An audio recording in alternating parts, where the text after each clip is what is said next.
Please support this channel by subscribing. Your support means everything to us and helps us keep creating stories like this. 500 princesses came to win a crown. The poor maid came only to survive the night. But when the vampire king stood, the whole palace held its breath. The crystal chandeliers turned the grand ballroom into a sea of light. And under that light stood 500 princesses in silk, velvet, and diamonds, each one trained since childhood to smile perfectly and walk as if the world already belonged to her. Music flowed through the hall, but beneath it lived a sharper sound, the quiet competition of ambition. Near the servants' entrance, Mirra balanced a tray of champagne glasses, her fingers aching from hours of work, her gray dress plain among oceans of color. She had worked in this palace for 3 years, ever since her father died and left her with nothing but debts and a name nobody cared about. Tonight, like always, she tried to be invisible, because invisibility was the only armor a poor maid could wear in a room full of royalty. On the raised dais at the far end of the hall sat King Alaric, the vampire king, still as a carved statue, his dark eyes watching everything and revealing nothing. He wore black and silver, no crown, because he did not need one. The air itself seemed heavier around him, as if the palace remembered that he had ruled for centuries. Mirra kept her eyes down and moved carefully between the guests, refilling glasses, stepping aside for rustling gowns and sharp laughter. One maid whispered to her that the king would choose before midnight, that alliances would be sealed, and kingdoms would change direction in a single heartbeat. Mirra did not care who he chose. She only wanted the night to end without trouble. When the music stopped, the silence felt too big for the room. The master of ceremony announced that the moment had come, and 500 princesses straightened at once, their practiced smiles locking into place. King Alaric stood, and even the bravest nobles felt the weight of his presence. He spoke calmly about duty, about heirs and alliances, about how he had studied every royal daughter in the hall. Mirra, already near the servants' door, took a careful step back, ready to disappear completely. Then the king said he had chosen. He did not turn toward the princess's dot. Instead, his gaze moved to the shadows near the wall and found Mirra. For a moment, nobody understood. Then the tray slipped from her hands and shattered on the marble floor, the sound echoing like a broken promise. The king's voice carried across the hall as he asked her to come forward. Mirra's legs refused to move until the command came again, quiet but absolute. She walked through a sea of silk and diamonds, over broken crystal, feeling hundreds of eyes follow her with disbelief, anger, and something that felt like pity. He stopped her beneath the largest chandelier and took her hand, rough and work-worn from years of labor. He lifted it and kissed her knuckles, not as a performance, but as a decision already made. He asked her, by name, to be his queen. The word queen felt unreal, like a story meant for someone else. Mirra tried to say she was nobody, and he answered that in a room full of people who wanted a crown, she was the only one who had never pretended to be anything more than she was. He said he had watched her for 3 years, seen her kindness to other servants, her honesty, her strength after loss. He said he needed someone real beside him. She said yes before she could stop herself. The court did not applaud. One by one, the vampires knelt because they had to, not because they wanted to. The princesses curtsied a heartbeat later, their smiles sharp and frozen. Mirra felt as if she had gained a crown and lost the entire world in the same moment. Her new chambers were larger than everything she had ever known, filled with light, paintings, and silence. The servants who once shared bread with her now bowed and would not meet her eyes. By afternoon, the royal secretary informed her that the princesses would stay in the palace while their kingdoms adjusted to the unexpected change. An invitation to tea arrived that was not really an invitation. At all dot in the rose garden, polite words turned into careful cruelty. The princesses spoke of bloodlines, of politics, of how accidents happened in old palaces. They smiled while reminding her that she had no protection, no history, and no real place in their world. Mirra left with shaking hands and the terrible understanding that the ball had not been the battle. It had only been the announcement. That night, in a quiet chamber far from hers, 3 princesses stood together and agreed on one thing. The Maid could never become queen, and something would have to go wrong before the wedding ever arrived. And somewhere in the palace, Mirra slept without knowing that her crown had already made her a target. Asterisk, she gained a crown, but lost every familiar face. The palace called her Your Majesty, yet no one spoke to her like a human, and the princesses were not leaving. They were waiting. Mirra woke to sunlight spilling through tall windows, and for one confused moment thought she had been moved to clean some forgotten noble room. But then she remembered the night before, and the weight of the word queen settled on her chest like a stone. The bed was softer than anything she had ever touched. The curtains were silver silk, and the walls were lined with paintings of former queens whose calm eyes seemed to follow her, measuring her, judging whether she belonged among them. A maid entered with breakfast and addressed her formally, and Mirra recognized her as a girl who used to laugh with her in the kitchens. But now that girl would not meet her eyes, and her voice was cold and careful, as if Mirra were no longer a person, but a problem that had to be handled correctly.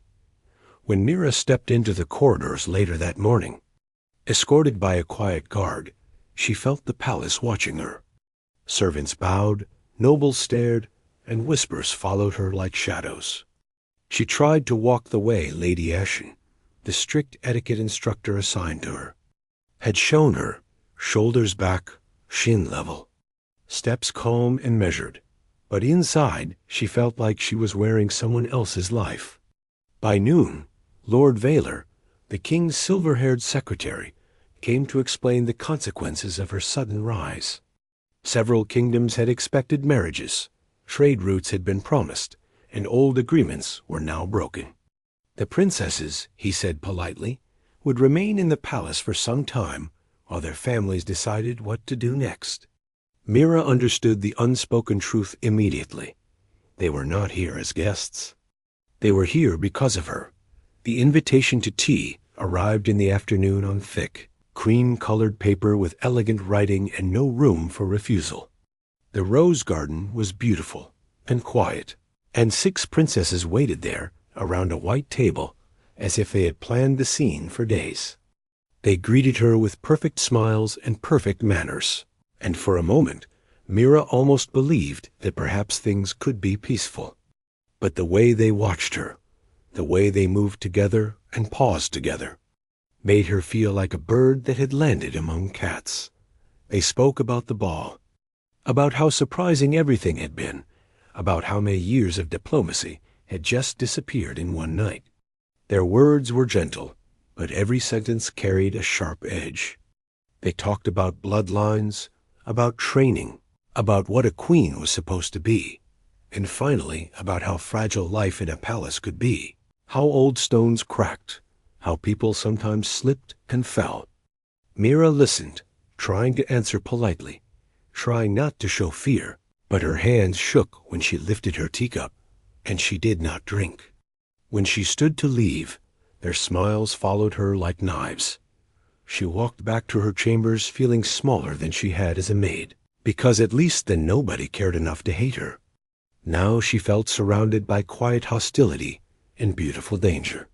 That evening, King Alaric came to see her, not as a ruler making a visit, but as a man checking on someone who mattered to him. He noticed her unease immediately. She tried to tell him about the tea, but the words came out weak, as if she were complaining about something unimportant. He listened anyway, and when she mentioned the word accidents, something cold and ancient moved behind his eyes. He told her that power always created enemies, and that he had forgotten, for a moment, how quickly they appeared. He promised more guards, more protection, and told her that nothing would happen to her while he lived. Mirra wanted to believe him, and part of her did, but another part remembered the way the princesses had smiled. That night, as she lay in a bed too large for one frightened girl, she realized that becoming queen had not made her safe. It had only made her visible dot in another wing of the palace. 3 princesses met in a candlelit room and spoke without pretending to be kind. They spoke of kingdoms that would collapse, of parents who would not forgive failure, and of a wedding only weeks away that would make everything permanent. They did not talk about jealousy. They talked about survival. And by the time the candles burned low, they had begun to agree on one terrible solution. While Mirra tried to learn how to live as a queen, others were quietly deciding how she might die. The tea was over, but the trial had just begun. The palace smiled. Yet every corridor felt like a warning. And somewhere, plans were being made that did not include her survival. The days after the meeting in the rose garden passed in a strange, careful rhythm, and Mirra began to understand that life as a future queen was not made of comfort, but of constant attention. She was taught how to walk, how to sit, how to speak, and how to remain silent in ways that looked natural to everyone else, but felt like learning to breathe all over again. Lady Ashen followed her everywhere with strict patience, correcting every movement, reminding her that the court watched everything and remembered every mistake. Mirra tried her best, but she could feel the eyes on her wherever she went. Nobles measuring her worth, servants whispering behind curtains. And somewhere in the palace, the princesses always seemed to be nearby. Never close enough to be obvious, never far enough to be harmless. She began to notice small things that she had never paid attention to as a maid. How conversations stopped when she entered a room. How doors closed a little too quickly. How smiles did not reach people's eyes. Even some servants who had once been kind to her now avoided her, afraid of being seen on the wrong side of palace politics. The loneliness surprised her more than the fear. She had thought being chosen would make her stronger, but instead it felt like standing alone in the center of a very beautiful and very quiet storm. King Alaric made time to see her whenever he could, usually in the evenings, and those moments were the only ones that felt real. He did not speak to her like a ruler giving instructions, but like someone trying to understand another person.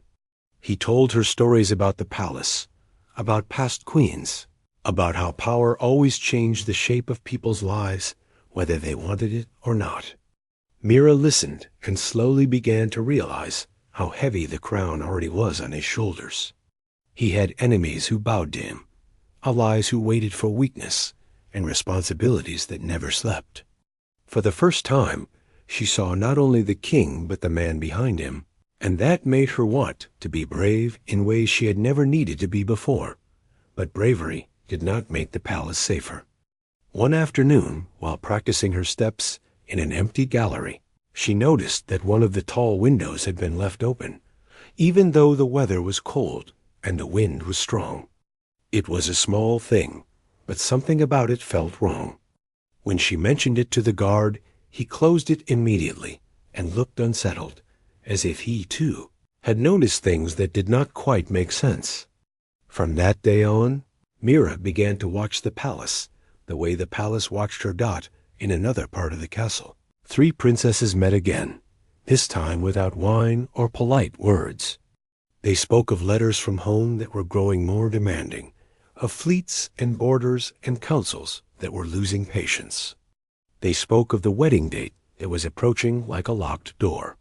One of them, whose mother was known for dangerous old magic, said quietly that there were ways to make things look like accidents, ways that left no obvious traces and no clear guilt.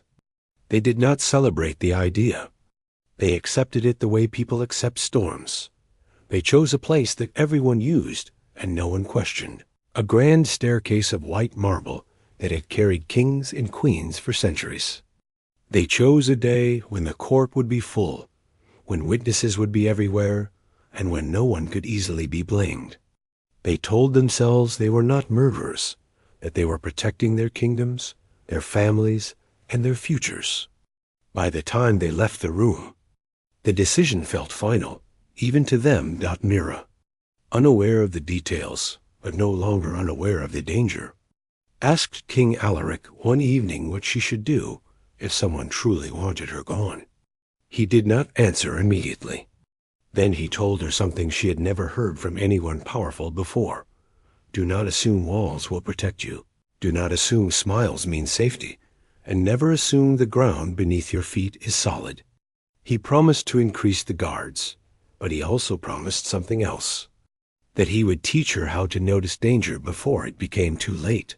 At night, Mirra lay awake, listening to the quiet sounds of the palace, and understood that her life had already changed forever. She had walked into a world where crowns were worth more than people, and where being chosen was not a blessing, but a challenge. And while Mirra tried to learn how to survive the palace was already preparing a place for her to fall. 70 marble steps. One tile that should never move. Single heartbeat where the world tips toward. Silence, and the vampire king arrives faster than death. The morning court assembly ended with a soft echo of closing doors and polite farewells, and Mirra found herself walking beside Lady Ashen through the wide entrance hall, trying to remember every instruction about posture and pace. Sunlight streamed through tall stained glass windows, breaking into colors across the white marble floor and the grand staircase that rose like a frozen river of stone. The hall was busy with nobles and messengers, and near the fountain, Mirra noticed 3 familiar figures standing together with practiced calm, the same princesses who always seemed to appear at the edges of her days. They did not approach her, but they did not look away either, and that alone was enough to make her stomach tighten. Lady Ashen reminded her to keep her eyes forward and trust her steps. And Mirra did, at least for the first few stairs. The staircase had carried generations of rulers and guests, and it felt solid under her feet, cold and smooth, unchanged by time. She took another step, then another, and for a brief moment she thought that perhaps her fears had been exaggerations, that nothing truly dangerous could happen in a place so public and so watched. Then her left foot met something that was not where it should have been. The marble shifted. It was not traumatic at first, only a subtle change in balance, like stepping on loose sand.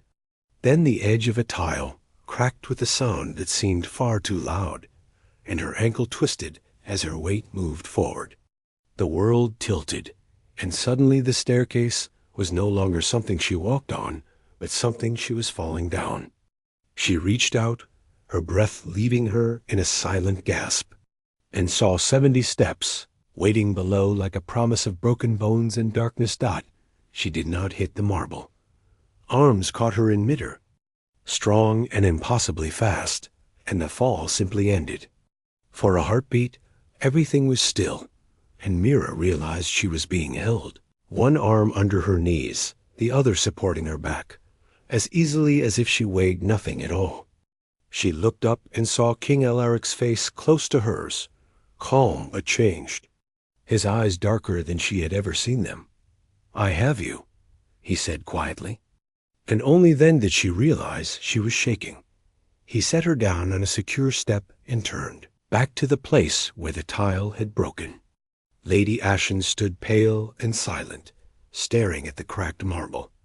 Nobles and servants had frozen in place, the hall caught between movement and fear.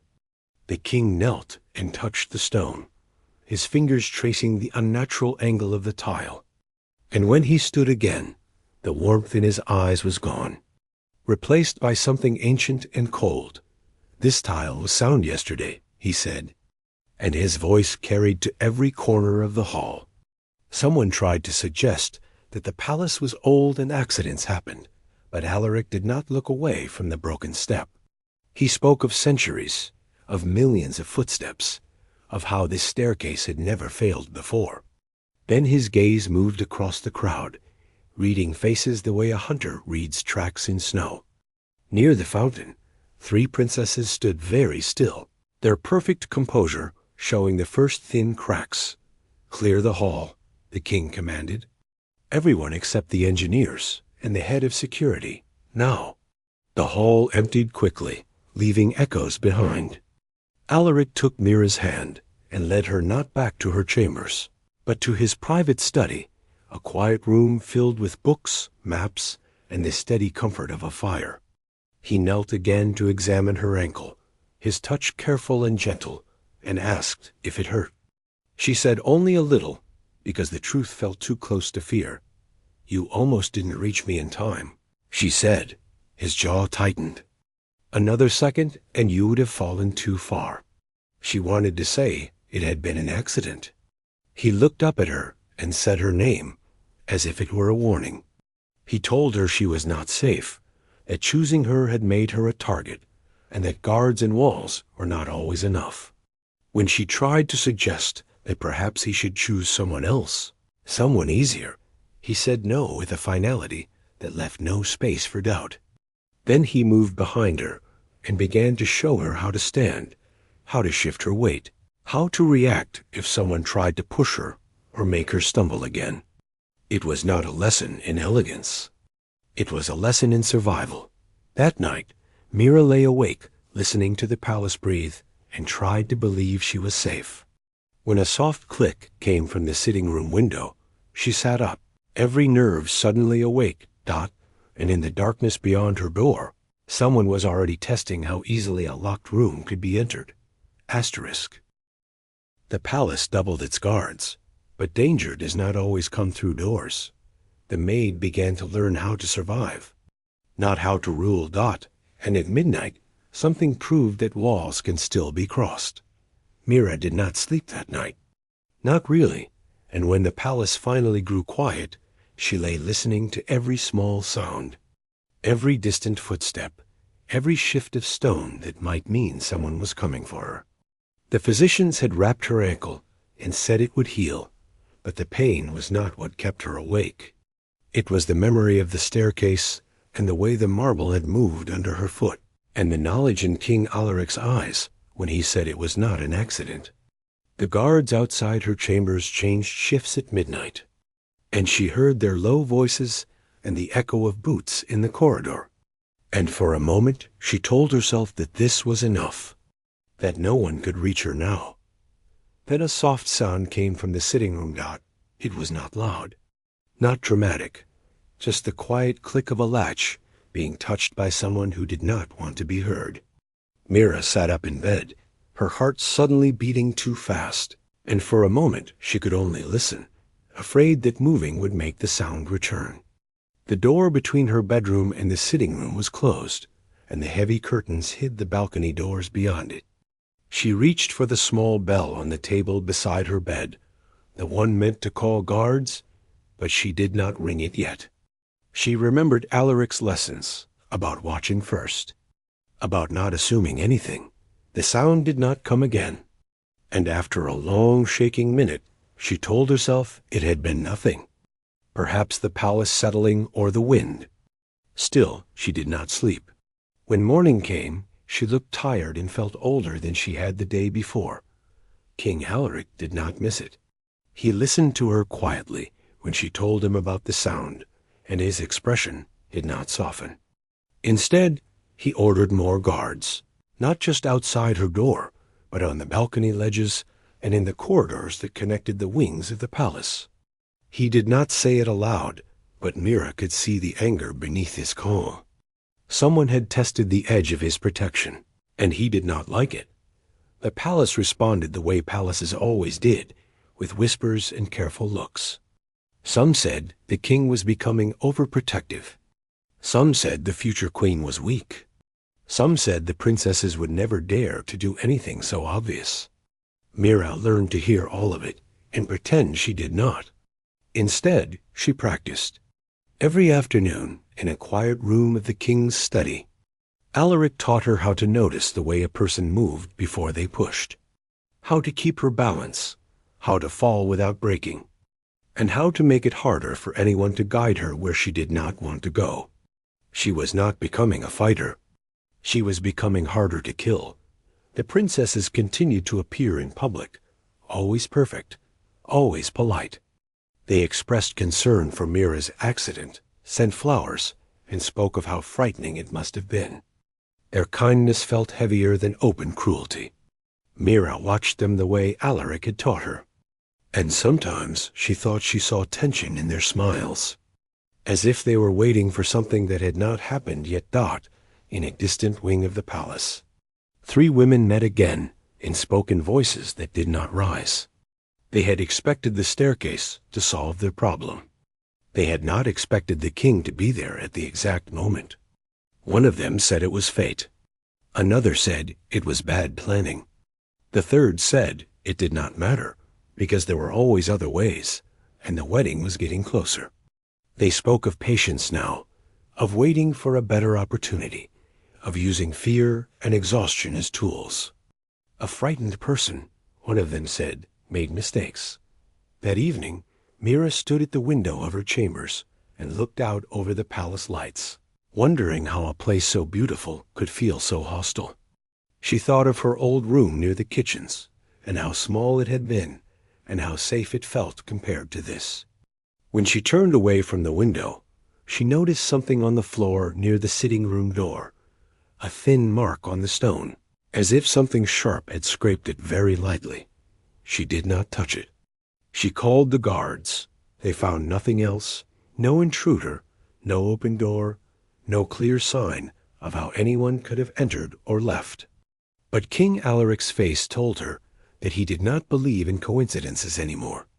And while the palace pretended nothing had happened, Mirra understood that someone was not finished trying. Asterisk. The truth does not always come with a confession. Sometimes it comes with fear, pressure, and one final mistake. And when it comes, even kingdoms cannot hide from it. The days before the wedding arrived like a tightening rope, and Mirra could feel the palace holding its breath. Guards were everywhere now, shadows in every corridor and silent figures on every balcony. Yet the feeling of being watched did not fade. Instead, it grew sharper, more focused, as if someone were waiting for one last chance. King Alaric stayed close to her whenever he could, not out of ceremony, but out of something quieter and more serious. And Mirra began to understand that his calm was not the calm of comfort, but the calm of someone preparing for a final answer.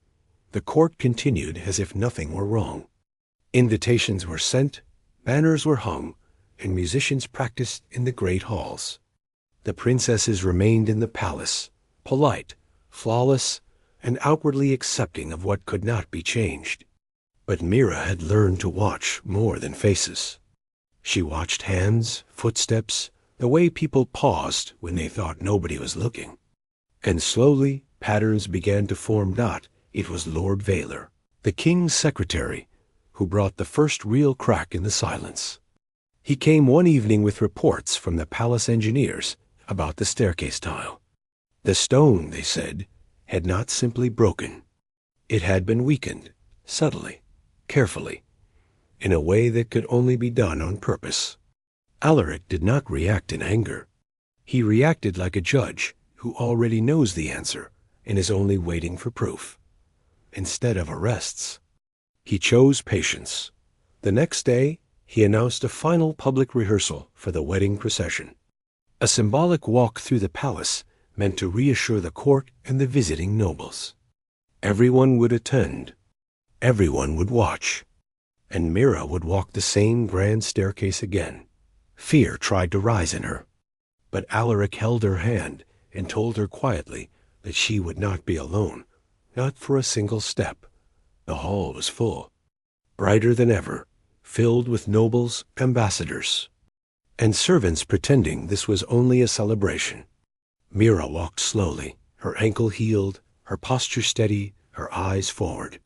She could feel the attention of hundreds of people, and among them she felt something else too, attention that did not belong to her. Near the fountain, 3 princesses stood together. When Mirra reached the middle of the staircase, something happened that no one had planned. A servant cried out as a small section of railing shifted. Not enough to cause a fall, not enough to hurt anyone, but enough to cause confusion and a sudden movement in the crowd. In that brief moment of disorder, one of the princesses moved, not away from Mirra, but toward her, hand outstretched in a way that looked like help and felt like intention. Alaric was faster. He was there before the hand could touch Mirra's arm. And when he turned, his eyes were no longer gentle. The hall went silent in the way only fear can create. He did not shout. He did not accuse. He simply named the three of them and told the guards to bring them forward. They tried to deny it at first. Then one of them began to cry. Then another began to speak, and once one truth came out, the rest followed. Letters from home, threats, fear of losing everything, the staircase, the waiting, the second attempt that never quite happened. They spoke of survival, not cruelty, and in doing so proved exactly how dangerous they had been. Alaric listened without interruption. When they finished, he spoke of law, of consequence, and of how being afraid did not give anyone the right to decide who deserved to live. Their kingdoms would answer for what they had done. They themselves would not return to the palace as guests. When they were taken away, the hall remained quiet for a long time. That night, Mirra stood again at the window of her chambers. But this time, the palace did not feel like a cage. It felt like a place that had finally chosen its side. Alaric came to her and did not speak of politics or crowns. He spoke of choice, and of how she had walked into his world without power and changed it anyway. "I did not choose you because you were easy," he said. "I chose you because you were real." Mirra realized then that she was no longer the girl who survived by being invisible. She was someone who had survived by standing, even when the ground was not safe. The wedding came not as a surrender to tradition, but as a promise kept. And the whole